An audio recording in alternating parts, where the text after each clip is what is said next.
It's Tony Graham on Binjang 91.5, and now we've got the mayoral report with Matthew Dickerson, the Mayor of Dubbo Regional Council. Hello, Matthew. How are you going, Tony? Thank you for your time, and thank you for giving me time to talk to your listeners. Well, we're very grateful. The first topic we'll talk about today, following the ordinary council meeting, which was last night, the Saxa Road debacle, obviously a very big headache for council, particularly at the Mitchell Creek Causeway. So let's have an update on that. Saxa Road, we've got some temporary road closures there and some access restrictions. And this is because that road network, that road surface is really crumbling under the amount of traffic, the weight of some of that traffic, and obviously the rains. We just seem to get no relief from that rain at the moment.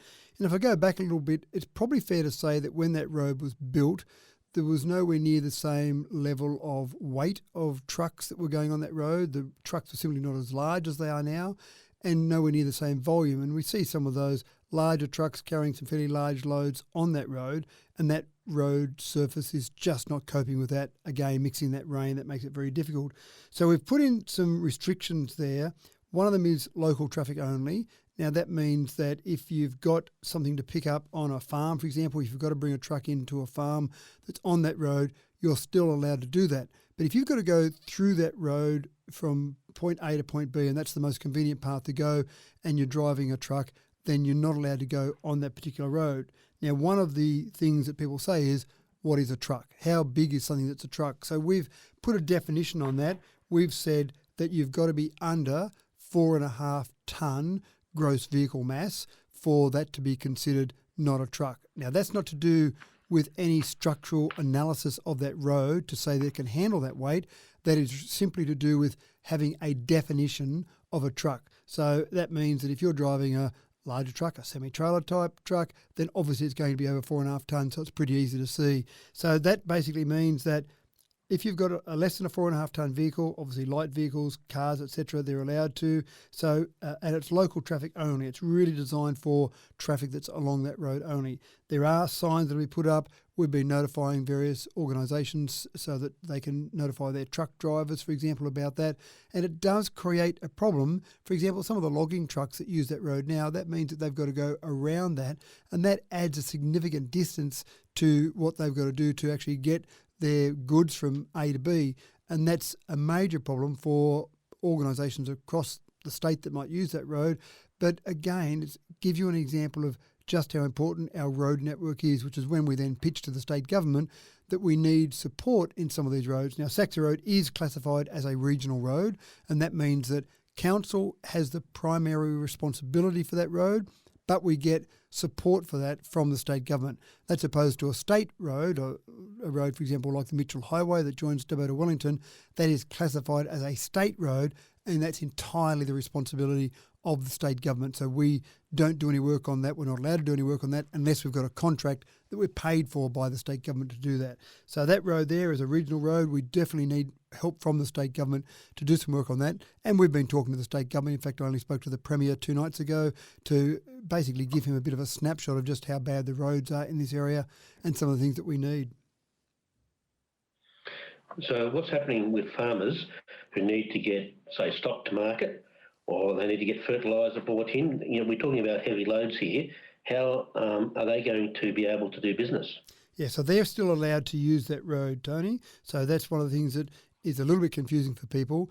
You're not allowed to go on that road if you've got a truck over 4.5 tonne unless you've got a reason to go there for a local traffic reason. So if you've got a farm that's on that road that you need to get some goods to, you need to pick up some cattle from, for example, if you've got to go to a particular property along that road, then yes, you're allowed to do that.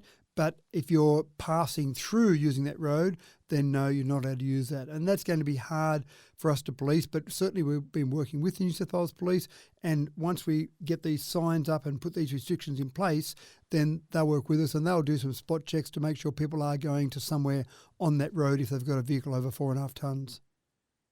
Well, we all know that drainage is a very important part when it comes to road building, but happening to travel along the road, the Mitchell Highway between Dubbo and Wellington yesterday, I couldn't help but notice that basically all the spots where the road had cracked up had been where there'd been previously repairs made, and also where there had been road widenings, and on the side of the road base just wasn't holding up there either, and the road had sunk because the weight of the traffic had pushed the road down.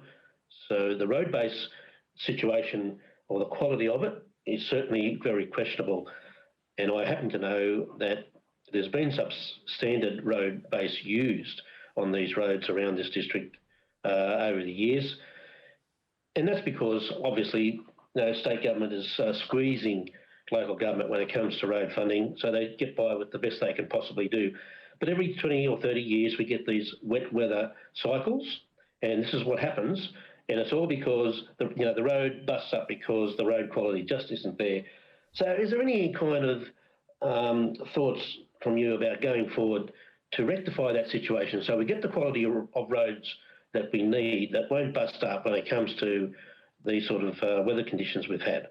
Yeah, it's an interesting question. And the road that you're talking about there, the Mitchell Highway, obviously, council hasn't done any work on that, or council's not the organisation that's primarily responsible for that. That's all state government. But your point is still the same, that the quality of the roads is being found to be wanting at the moment. And it's quite interesting. Over the last 3 days, I've had conversations with the roads minister or regional roads minister, Sam Faraway, and as I mentioned before, the Premier, Dom Perrottet. And in both examples, I've actually said, is there something that we're missing in terms of a big picture solution? In other words, we build roads the same way we've been building roads for a long time. We patch roads in a certain way, and then the patching eventually gets to the point where the patching isn't that effective, especially when the road base is very wet. So are we missing something here? Is there some research we could do? Is there some big picture research we could do to really change the way we do things in general rather than keep doing it the same way? And in my opinion, maybe some of the money that the state government or even the federal government puts towards roads, maybe they say we're going to siphon off a certain amount from roads and actually put that to road research and try and come up with that, or look around the world. Now, one of the things that in conversation with Sam Faraway only this morning, one of the things when I had that conversation, he said they're actually looking at some examples of some road infrastructure that's been done in the Netherlands and taking some of those examples and doing some test work with that here in Australia. Now, I don't know the technical details of that, but I think it's fair to say that everyone is trying to look around for some sort of innovative solution. Is there some other way to do things, some better way to do things? And even from our council perspective, not so much in the construction of it. Obviously, we're always looking at better ways to do that as well, but more in the way we fund some of these road projects. Typically, we're using council fund, rate money, for example. This year alone, we're spending approximately $28 million in our roads budget. So it's not an insignificant sum of money, but there are some things where it would be better to spend more money and do the road to a better standard, which would then be better in the long term. So that makes sense. Rather than keep patching, you need to redo some sections of road. But of course, you need that money up front. So we've actually been looking at some funding models, and we haven't been successful with any of these yet, but we're looking at some ideas with some funding models, Tony, whereby we do spend money up front. So we either borrow that money or use internal borrowings of that money. So we spend that money up front to do some major road infrastructure repairs and really redo some of those roads. But then we have a guarantee of getting that money back down the track, whether it be from developers with developer contributions where we have a signed deed of agreement, or whether it be from some renewable energy proponents, or whether it be from the state government in some of their future funding processes.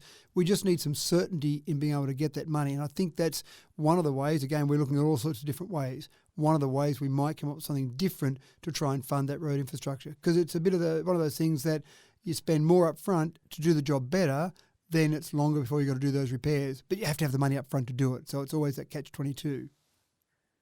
Yeah, and the quarry that you take the road base from, it's really important, the quality of the material there, which can be variable, and you've got to do testing. And I can tell you, with a bit of knowledge from some people, that a lot of the road base hasn't been tested on a consistent basis as each load comes in. And if you ever wondered, when you're travelling along the Mitchell Highway, you see on just one side of the road, a rectangular strip that might go from 10 to 20 metres long, one great big strip that they've renewed. And you think, I wonder how that happened.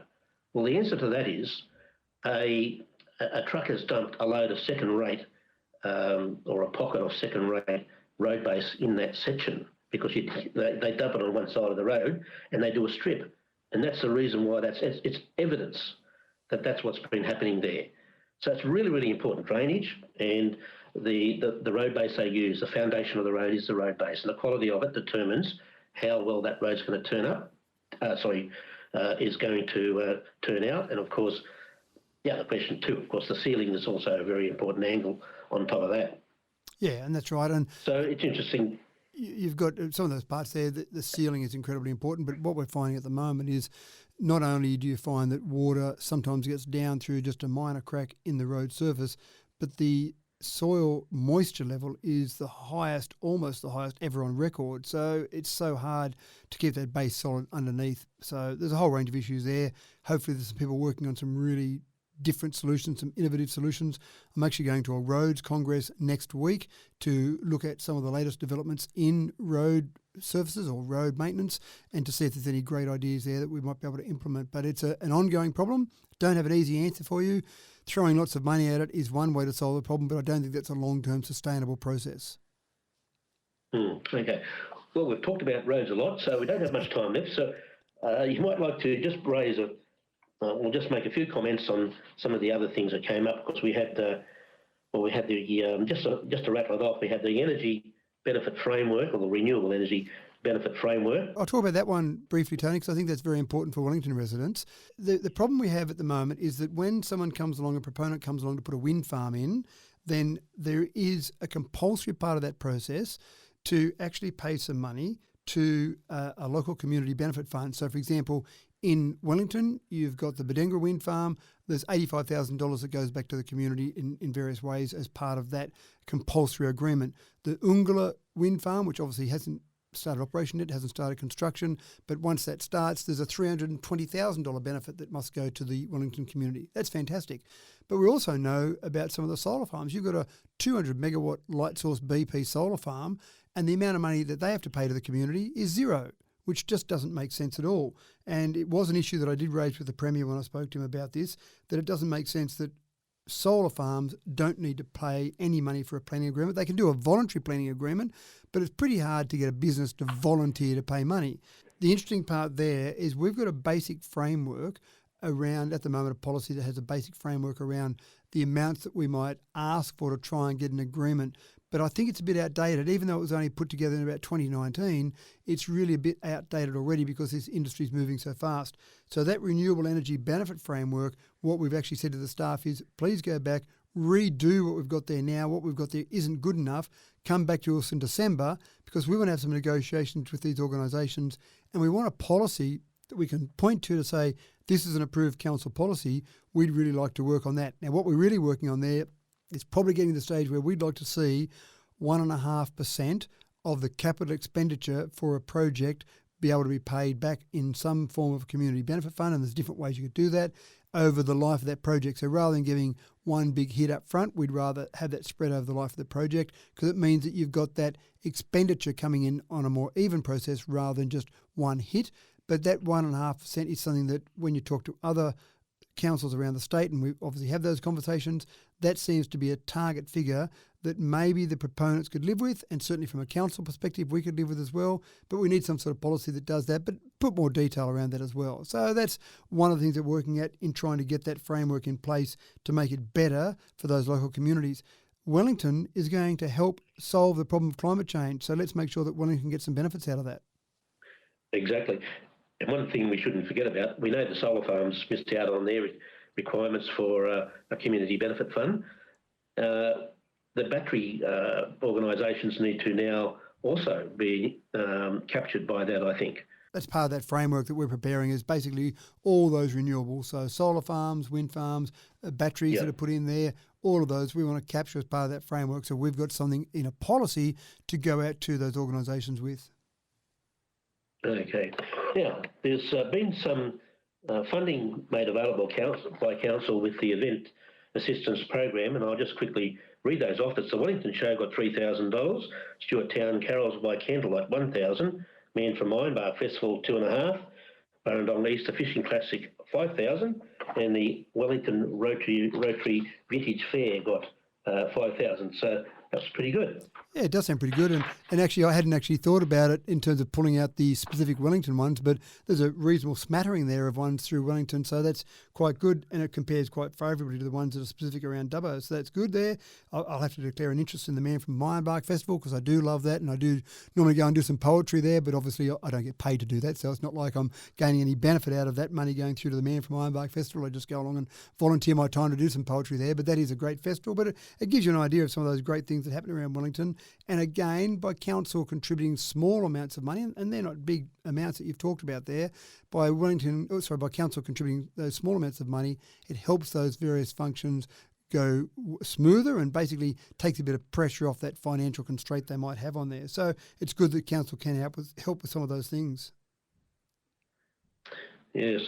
Hopefully it might help pay for some of the traffic control requirements. Yeah. Now, the results of the public exhibition, the draft social media policy, this is an important policy. So that's sort of getting finalised now, is it? It is finalised now after the meeting on Thursday night. So we had 3 submissions from memory on that particular one, which only had some minor comments in there. Council resolved essentially to go ahead with that policy. Some minor technical changes were made in there, but nothing too drastic. But it really is just one of those things that it's nice to have that policy for council staff and councillors to point to in terms of the expected behaviour for staff, expected behaviour for councillors in that social media world, which is changing so quickly. So it's good to have some of those standards in place. Very necessary because we do know that abuse has happened there in the past. So that's a good result. Okay, Matthew, well, thanks very much for today's effort. My pleasure, Tony. As I say, I always like being able to talk to you and your listeners. It's always good to be able to communicate things that are happening with council, and obviously an important part of that is being able to talk to Binjang. Yeah, fantastic. You've been listening to Matthew Dixon, the Mayor of Dubbo Regional Council on Binjang 91.5.